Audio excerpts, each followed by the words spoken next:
Saiyans are an interesting and important part of the world of Dragon Ball. On top of being immensely powerful, Saiyans are rather particular, with most if not all Saiyans following specific patterns in their biology, behavior, and everything in between. This is to say that there are some things that pretty much every Saiyan does, be it by choice, coincidence, or otherwise. Let's take a look at all the things that Saiyans have in common, shall we?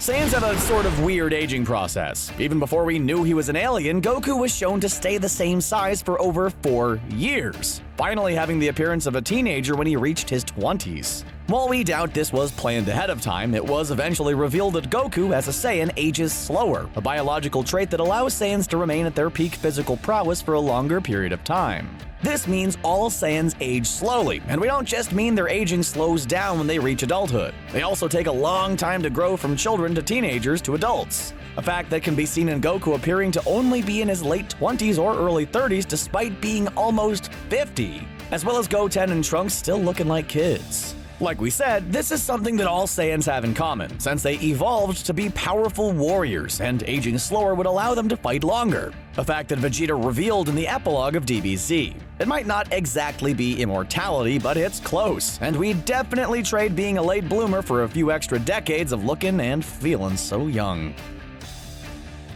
Saiyans are notorious for their insane appetites. This is another one that started as a weird element of the original Dragon Ball series, so we can't say it was planned all along, but still, it's well known that all Saiyans love to eat. It makes sense for any powerful warrior to require a ton of calories, but Saiyans are particularly ravenous. Their massive power, strength, and energy output requiring them to put restaurants out of business with how much they can put away in a single sitting. Case in point, during the 25th World Martial Arts Tournament, Goku, Vegeta, and Gohan all stuffed themselves silly before they even fought in a match. Goten and Trunks eating just as much in the junior division. An even better example of a Saiyan appetite came in Dragon Ball Super, when Chi-Chi and Piccolo were seen carrying a massive haul of food in preparation for both her sons and her husband being home for dinner. Additionally, there's the fact that Goku was once shown shopping for horse meat, implying that he and Goten eat so much that Chi-Chi opts to go for the cheap stuff, but that's just our theory.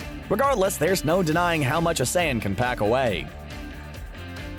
There are a lot of Saiyan facts that originated before Saiyans were even introduced into the series. Take Goku's tail. There was never any real reason stated as to why Goku had a tail, but we know it was the reason why he turned into a giant ape monster during the full moon.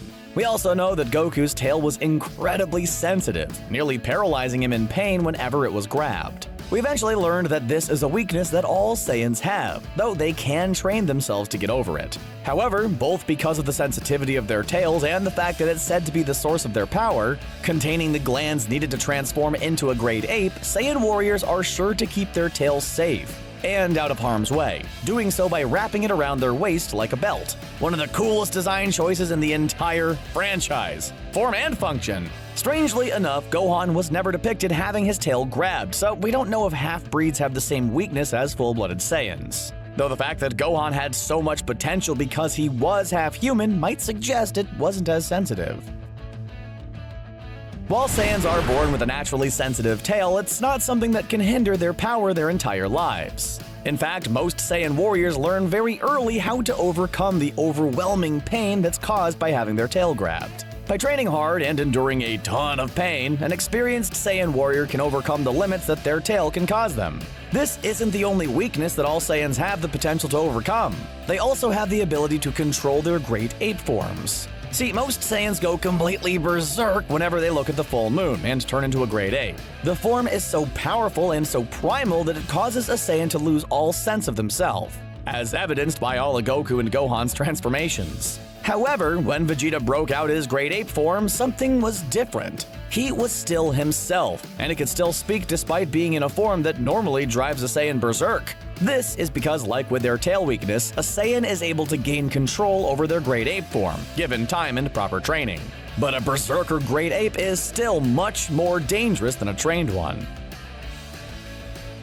The more we think about it, Akira Toriyama did a pretty awesome job connecting all of Goku's powers and attributes to his Saiyan heritage. This video is full of examples, but one particularly interesting one is the fact that Goku got stronger with every battle. a notion that one could interpret as that which doesn't kill him only makes him stronger. This was explored further during the Saiyan and Frieza sagas of Dragon Ball Z, since Vegeta explained that when a Saiyan is on the brink of death following a battle, as long as they survive, they'll gain the strength needed to overcome the power of the opponent that put them in the near-death state to begin with. It's a pretty nifty power that can be seen throughout the entire series, like in the Frieza saga when Goku gained a massive power-up after almost dying and then recovering in the healing chamber. Suffice it to say, a Saiyan's greatest strength is their ability to overcome that which once brought them close to death. And thanks to Senzu Beans, Goku and Vegeta have had quite a few of those kinds of power-ups all throughout the franchise, which is sort of cheating when you really think about it. Goku is something of an odd duck amongst Saiyans. Instead of being violent, bloodthirsty, and completely lacking in empathy, Goku is kind-hearted, willing to stand up for others, and throughout many points in the franchise, downright heroic. Part of this has to do with the fact that his adoptive grandfather Gohan raised him to be a gentle-hearted martial artist. But the main reason that Goku is so unlike other Saiyans is, well, because he fell on his head as a baby. Yeah, that's right, the moral alignment of Dragon Ball's greatest hero is the result of an old man dropping a baby he once found in the woods. Were it not for that head injury, Goku would have retained his aggressive, mean-spirited personality, a personality that all Saiyans seems to naturally have. This is a result of both their battle-thirsty nature, naturally being prone to aggressive behavior, and the harsh and toxic aspects of their survival-of-the-fittest-based society, which is probably the biggest factor in this behavior. Although Vegeta eventually learned to be kinder and more heroic, he's still rough around the edges, and one of the best examples of how Saiyans are prone to be a bit violent and aggressive. Part of the reason that Saiyan culture revolved around stamping down the weak and using power as a means of determining who are the greatest among them is that Saiyans just love to fight. While this part of their physiology isn't malicious by nature, it ended up contributing to their society's violent and aggressive hierarchy. Although Goku would go on to be an example of how a Saiyan can love battle but not be a total jerk about it. Suffice it to say, Saiyans as a species that evolved to fight have an innate love for combat, something that can be seen in both Goku and Vegeta, but not in the half Saiyans. Again, it's not necessarily that Saiyans are mean and just like starting fights, they just enjoy the sport of fighting, something that can be seen whenever Goku challenges a strong opponent to a fight just because they're strong, and he wants to see if he can hold his own. In fact, that's sort of the entire premise of Battle of Gods. Goku is the best example of Saiyans loving battle, since he's very vocal about wanting to fight strong opponents, as evidenced by the fact that he's the reason for the Tournament of Power taking place. Saiyan culture favored strength, and because of this, there was little room for love when it came to reproduction. It was just about creating a powerful offspring to add to the Saiyan army. In fact, Saiyan men and women are pretty much wired to be attracted to strong-willed mates, a fact that Vegeta revealed when he and Goku shared a moment in which they bonded over their shared love of their respective wives' feisty and fiery personalities. Following this reveal, Piccolo's jaw dropped, everything he knew about Chi-Chi and Bulma finally making sense. Apparently, Goku likes getting yelled at by her. That can't be healthy for their relationship. Regardless, it's clear that Saiyans are attracted to, shall we say, energetic mates. Ones with personalities that reflect a strong will, who will make for a stronger next generation. Although Chi-Chi and Bulma might not be physically strong or powerful, they're easily the strongest-willed women in the entire franchise. And they don't put up with no nonsense from their husbands. At least most of the time, since Goku tends to get away with a whole lot of terrible things. Gohan and Goten, on the other hand, their mother has got those two wrapped around her finger, since she can be very persuasive when she's mad.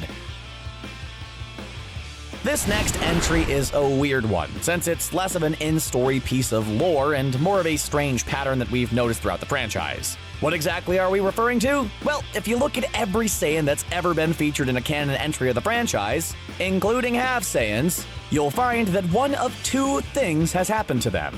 They've either lost their tail or they're currently or permanently dead. Think about it. Who are all the Saiyans with tails? Everyone on planet Vegeta, plus Raditz, Nappa, and Paragus, all of whom are currently dead. Now look at all the Saiyans who are currently alive. Goku, Vegeta, Broly, Gohan, Trunks, Goten, and Bulla, all of whom are alive and tailless. Heck, you could even throw Pan in there since she's a quarter Saiyan and also does not have a tail. It's a strange pattern that might blow a few people's minds. It almost seems like tails are a death sentence, though it's probably just an interesting coincidence. Wait, maybe it's not a coincidence. Maybe there's more to this than we know. Maybe we stumbled onto a gigantic conspiracy. Break out the red string and corkboard. We have to dig deeper. Dragon Ball has weird naming conventions. Most characters tend to be named after food, with all Saiyans being named after vegetables. While we doubt there's a Dragon Ball fan alive who doesn't know this fact, it's still a pretty unique naming scheme. Especially when you learn that the Japanese version of a Saiyan is a Saiyajin, which is a pun that combines Yajin with Wild Man, and an anagram of Yasai, which means vegetable. This means Saiyan roughly translates to Vegetable Wild Man, a rather silly name that Akira Toriyama played with further by giving every Saiyan a name that was based on vegetables. Some examples of this include Goku's Saiyan name, Kakarot, which is a play on the word carrot, Raditz, which is a play on radish, and Broly, which is a play on broccoli. Every single Saiyan follows this naming convention, save for the half Saiyans who were born on Earth and have Earth names, and the Vegeta royal family since they're named after vegetables as a whole, rather than specific ones, with Tarble being a play on his brother's name. As combined, they make vegetable, Vegetarble. Get it? This naming scheme can result in some pretty awesome names, like Bardock, but it's also made some stankers, like Caulifla and Cabba. There are two biological elements that all Saiyans have in regards to their hair. The first of which is that they all appear to have dark hair. While some non-canon depictions of the Saiyans have shown some blonde or red-headed members of the Saiyan race, all canon versions of the Saiyans have brown or black hair, with almost every single one of them having a spiky hairstyle. You know, we've always thought the black hair color was a bit weird, considering that Saiyans' tails have brown fur, and when a Saiyan turns into a great ape, they have all brown fur. This makes us sort of curious what color a Saiyan's body hair would be, if they were ever depicted with any, that is. Additionally, Saiyans also share eye color in common, since they all appear to have black eyes, or rather, eyes so dark in color that they appear all black. This has been the case with every single Saiyan we've seen in canon Dragon Ball media, including all the Saiyans featured in Dragon Ball Super Broly. Though not every half Saiyan has black hair and eyes, it's clear that Saiyans have pretty strong genes, since Gohan, Goten, and even Pan all have dark hair and dark eyes. We've covered Saiyan hair color. Now let's talk a bit more about hairstyle and how it stays the same throughout their entire life. Throughout all of Dragon Ball, we never once saw Goku get a haircut. This could easily be chalked up to cartoon logic in the sense that there's no reason to show him getting a haircut. However, the series has made it a point to show other characters showing off all kinds of do's. So it is kinda strange that Goku never showed up with new locks at any point in time, or at the very least, show up with longer hair after a time skip. We eventually learned there was a reason for this after Vegeta and Trunks emerged from the hyperbolic time chamber. Trunks was shown with much longer hair, while his father had his usual spiky do. Vegeta revealed that full-blooded Saiyans have the same hairstyle their entire life, their hair never growing any longer. However, as evidenced by Nappa, they can still go bald. This is also probably why it took Goku and Vegeta so long to grow beards in the hyperbolic time chamber, though that could also be a result of their slow aging process. This is another strange pattern we've noticed ever since Super Saiyans were first introduced in the series. Every Saiyan who's ascended to the Super Saiyan form has had an easier time doing it than the previous one. It sounds weird, but take a look at the history of Super Saiyans. First, Goku achieved the form as an adult. Fast forward a bit and future Trunks showed up, easily turning into a Super Saiyan as a teenager. Vegeta followed soon after, only knowing of the form's existence for a short time. Next was Gohan, who became a Super Saiyan before he was a teenager, and unlocking Super Saiyan 2 soon after. Later, in the Buu Saga, we learned that Goten and Trunks could also easily become Super Saiyans at ages 7 and 8. Later in Dragon Ball Super, we were introduced to the universe 6 Saiyan Cabba, who easily learned how to become a Super Saiyan in the middle of his fight with Vegeta. Later, teaching the transformation to Caulifla and Kale, who both learned it in mere minutes. Finally, Broly was able to easily turn into a Super Saiyan following his father's death, showing that being a Super Saiyan just isn't all that special anymore. Prior to Goku being found, dropped, and raised by Grandpa Gohan, it was a fact that nearly every Saiyan served the cause of invading and conquering planets. This was the job of the Saiyan army even before planet Vegeta and the Saiyans fell under the control of Frieza's army, since the Saiyans' main export was wiping out alien life and freeing up the planets for selling to the highest bidder. In fact, the Saiyans invaded and conquered the planet they resided on before their demise, as they were originally from planet Sadala, a play on the word salad. Since, as we learned earlier, all Saiyans are named after vegetables. The Saiyans' planet-conquering ways were only made worse by Frieza's control over them, since they were used to conquer even more planets across more galaxies under his rule. Of course, the myth of a Super Saiyan eventually led Frieza to destroy planet Vegeta, but up until its destruction, the Saiyans were planet conquerors by any other name.